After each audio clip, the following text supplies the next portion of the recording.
Petit cours rapide parce que visiblement, ça mérite une mise au point. La flat tax, qu'on appelle aussi PFU, prélèvement forfaitaire unique, c'est le régime le plus utilisé sur les revenus de placement et les revenus de patrimoine.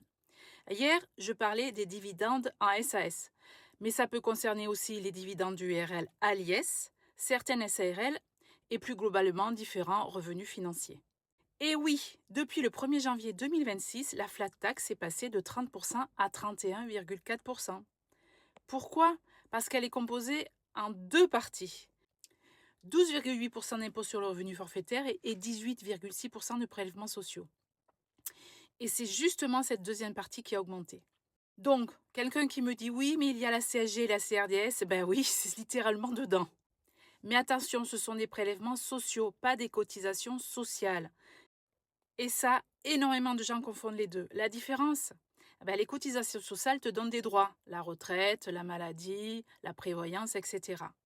Les prélèvements sociaux, eux, ne te donnent absolument aucun droit personnel. C'est la participation obligatoire au pot commun, en fait.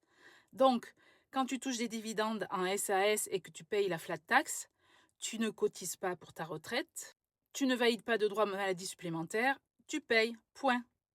Et autre point important, si tu choisis la flat tax, tes dividendes ne repartent pas dans le barème progressif de l'impôt sur le revenu puisque l'impôt forfaitaire de 12,8% a déjà été payé. Par contre, petit cadeau de l'administration, si tu refuses la flat tax et que tu optes pour le barème progressif de l'impôt sur le revenu, une partie de la CSG devient déductible l'année suivante. Cette partie, c'est 6,8%. Comprendre la fiscalité, ce n'est pas juste retenir un chiffre, c'est comprendre ce qu'il y a derrière ce chiffre.